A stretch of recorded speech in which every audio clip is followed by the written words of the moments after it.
Who really runs America? The president or someone else? Let's find out.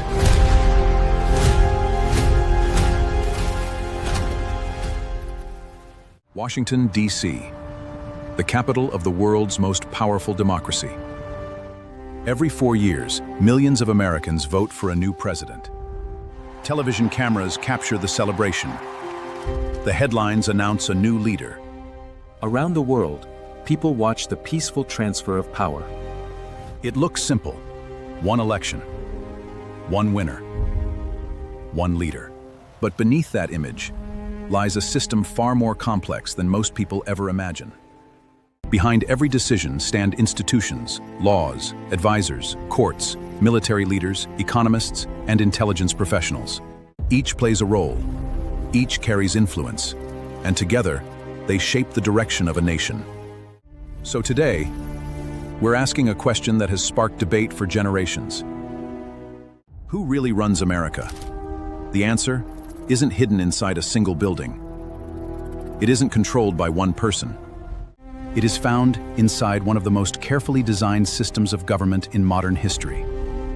When most people think about power, they picture the White House, the Oval Office, the President of the United States. From television speeches to international summits, the presidency appears to stand at the center of American power.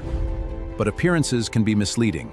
America's founders never wanted one individual to hold unlimited authority. They had experienced the dangers of concentrated power under the British Crown. When they created a new nation, they made a deliberate choice. Power would be divided, shared, and constantly checked, not because they distrusted democracy, but because they understood human nature. The president can command the armed forces, but Congress controls funding. The Supreme Court can strike down laws. Federal agencies carry out policies.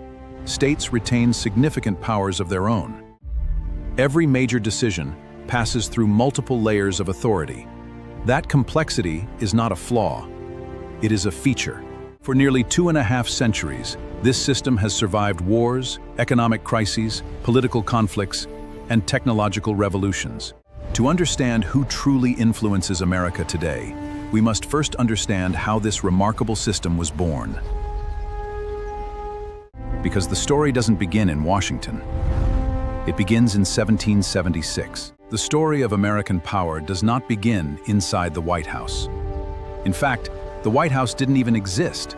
To understand how America was built, we must travel back to a summer day that changed history forever. July 4, 1776. 13 British colonies made a decision that stunned the world. They declared that they were no longer subjects of a king. Instead, they would become an independent nation.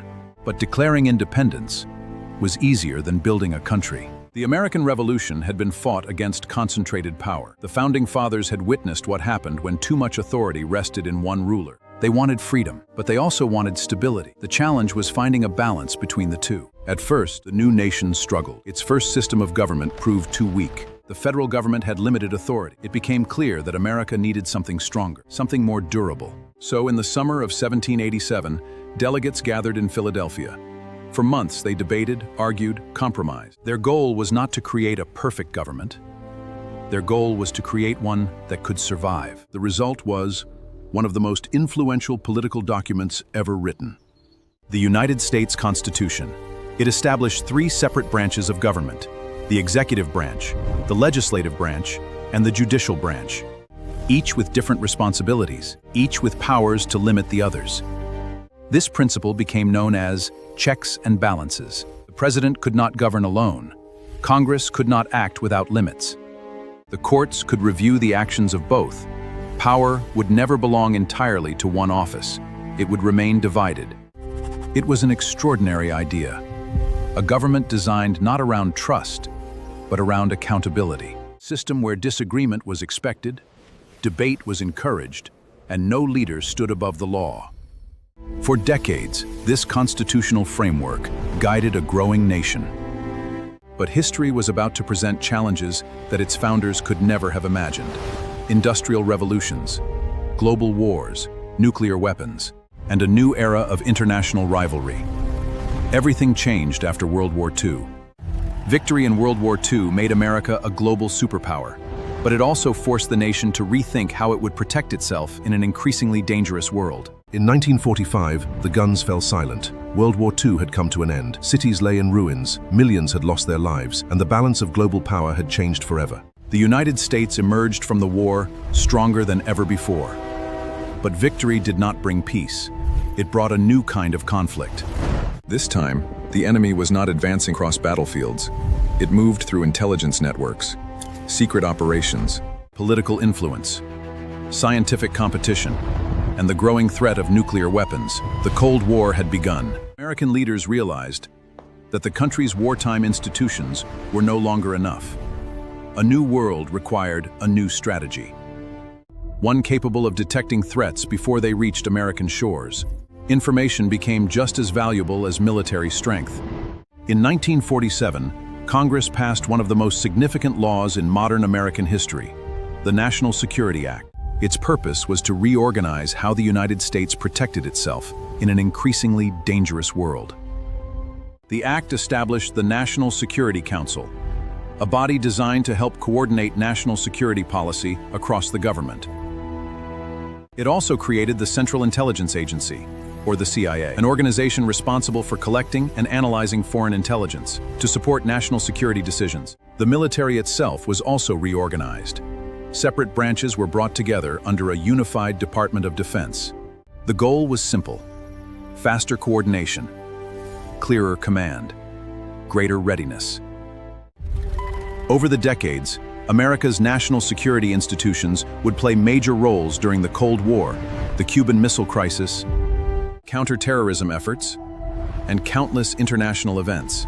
Their work often remained classified for years. Some operations were later revealed through declassified government records. Others are still protected by national security laws. National security had become a permanent part of American government. But protecting a nation required more than intelligence and military strength. Economic stability, financial confidence, and global markets would soon become equally important. Wars shape governments, but money can shape history. To understand modern America, we must now follow the flow of capital, markets, and influence. Power is not measured only by elections. Sometimes it moves through markets, through investment, through confidence. Every day, trillions of dollars flow through the global financial system. And because the United States has the world's largest economy, its financial decisions often echo far beyond its borders. At the center of this financial world stands Wall Street. Located in Lower Manhattan, it has become a symbol of American finance. Banks, investment firms, stock exchanges. Every trading day, investors react to economic data, corporate earnings, and government policy. Yet Wall Street does not create laws. It does not elect presidents. Its influence comes from something different: capital, investment, and the confidence that drives economic growth. Another institution plays a very different role: the Federal Reserve, often called simply the Fed. Unlike elected officials, its leaders are not chosen through national elections. Its mission is to help maintain price stability, support employment, and promote a stable financial system. When the Federal Reserve adjusts interest rates, the effects can ripple through mortgages, business loans, stock markets, and even household budgets. Its decisions are closely watched, not only in America, but around the world. Money also plays a role in politics. Election campaigns require funding. Advocacy organizations, business associations, labor unions, and many other groups participate in the political process. One of the legal ways they do this is through lobbying. Supporters argue that lobbying allows lawmakers to hear from businesses, workers, scientists, veterans, charities, and many other parts of society. Critics argue that organizations with greater financial resources may have greater access to decision-makers. The debate continues, and it remains an important part of American democracy. Money can influence priorities. Markets can influence confidence. Economic decisions can shape the future of nations.